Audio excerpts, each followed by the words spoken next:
O Westinghouse deu dinheiro para o Tesla para ele desenvolver o sistema de corrente alternada para competir com o Edison. Então eles fizeram a empresa. Então a empresa era a empresa do Westinghouse e Tesla. O nome era a empresa de Tesla, mas era o dinheiro do Westinghouse. Quando ele desenvolveu o sistema, o Westinghouse precisou de mais dinheiro.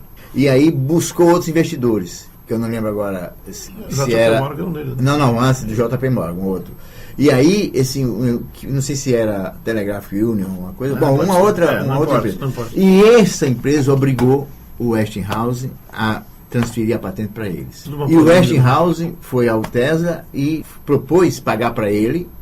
Inicialmente o Westinghouse tinha proposto para o Tesla, para ele ter um percentual, não me lembro agora, sobre a venda de toda a corrente que eles produzissem. Ter o dinheiro para investir e o Tesla teria um percentual sobre a venda. Quando o Westinghouse foi fazer esse novo convênio porque precisava de mais dinheiro, a companhia que ia se associar não aceitou isso.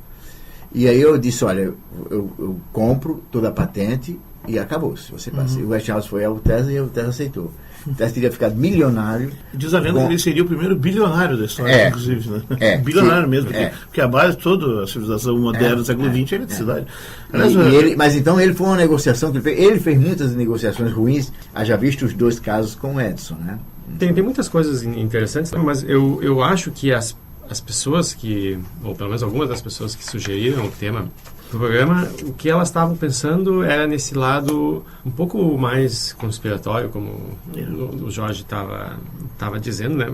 Por exemplo, o Tesla ele foi já retratado em seriados, né? Tem um episódio do seriado Santuário, onde o Tesla aparece, e aparece como personagem como a pessoa mais inteligente do mundo, né? No caso, porque ele recebeu uma transfusão de sangue de vampiro. Mas essa ideia de gênio, né? Então tem essas histórias, como por exemplo, de que ele supostamente teria inventado um raio da morte, e esse outro lado que é verídico, de que quando ele morreu, o FBI foi na casa dele e recolheu todos os documentos, né? E recolheu e depois, por vários anos isso ficou secreto. 5 anos depois passou para o governo da Sérvia para a construção do museu dele lá. Está lá em Belgrado. Esse é um dos museu. O que tem mas as pessoas não... O que tem de verdade por trás... Inclusive se diz, por exemplo, que o Tesla chegou a inventar o raio da morte e que aquela explosão de Tunguska em 1908 tenha sido esse é uma das besteiras. A ideia do raio da morte ele desenvolve em 1930 e Tunguska foi em 1908. Não, mas ele vem desenvolvendo desde 19, o caso do raio da morte. Mas era um feixe de íons de mercúrio, né? Até a ideia era... Mas o problema... Ele vai ter evitado a máquina do tempo e testado antes também.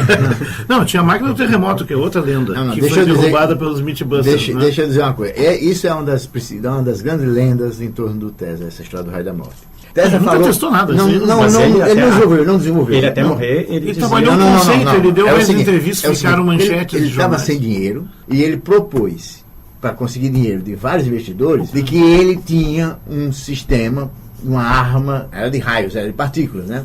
Ele tinha uma arma que era capaz de derrubar aviões, etc, etc. Isso foi no Entre Guerras, então era sopa de pedra. Ele fez, e aí essa coisa, horas ele negava, o New York Times fez uma matéria enorme com ele sobre isso, e aí ele dizia que estava fazendo, então horas ele negava, horas ele estava fazendo, depois ele fez uma caixa, e que disse que ninguém abrisse aquilo porque podia ter explosão, podia ter isso aqui. Aquilo é ótimo. E quando olharam a caixa, era uma década... Ele inventou a caixa preta.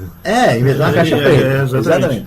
E não tinha nada. Então, aí, existe uma biografia, um livrinho pequenininho, que eu não me lembro agora, não tem traduzido em português, em que ela relata esse fato, dizendo as versões e contraversões do próprio Tesla sobre a história do raio da morte, né? Agora, isso é outras coisas que bem notáveis. Ele patenteou o primeiro robô, ele inventou o controle remoto, testou. Sim. São coisas bem concretas. Isso ele fez. Ele demonstrou no Clube de Engenharia de Nova York. Isso. Aliás, o primeiro... ele adorava fazer demonstrações dramáticas. Como sempre... Como a história das lâmpadas, né? A lâmpada no ar, né? Como sempre, ele foi o primeiro showman da ciência que se conhece.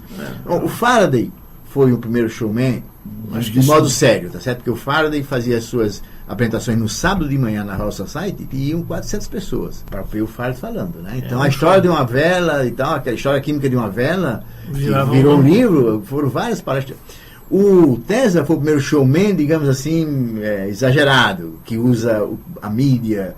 Então, por exemplo, a primeira demonstração... Que alimenta todas as lendas dele, né? A primeira demonstração dele para provar a comunicação sem fio, ele fez num hotel, botou um lago e fez um barquinho que era controlado por um controle remoto do sistema dele. Então, o primeiro processo de controle remoto... O tela-autônomo. Um barquinho que viajava. Tela-autômato é o nome. E aí ele controlava, foi para demonstrar que funcionava a comunicação sem fio, né? Esse lado teatral está mostrado num filme que é fictício, o personagem, que é O Grande Truque, que é uma história de dois mágicos, onde ele, para desenvolver um truque que seria o maior truque de todos, ele procura o Tesla, que é representado no filme pelo David Bowie. Está muito bom, aliás. E ali ele acende lâmpadas no quintal, né? De longe, sem fios, né? Que é uma coisa que ele fazia publicamente durante anos, né? Sim. Que num espaço curto, uma distância até algumas dezenas de metros, dá para fazer. Sim, mas ele queria desenvolver isso para fazer mundialmente. Isso é o que nunca vigorou, né? Mas para show funcionava. Mas, por exemplo, a lâmpada, que ele gostava de mostrar lâmpada, né? E tem as coisas para os científicos, como a máquina do terremoto, que diz que ele produziu um terremoto na Rua 46, em Nova York, que o Mythbusters demonstrou que não funcionava. E tem outras farsas aí desenvolvidas, né, como as armas escalares. Sim. Mas isso as armas escalares têm que ver com o desenvolvimento, é uma consequência da história do raio da morte. Exatamente, mas são ideias que ele desenvolveu quando ele estava tentando arranjar dinheiro nesses anos 30 decadentes. Aí. Esse foi o Fronteiras da Ciência, hoje dedicado à vida e aos mitos sobre o Nikola Tesla.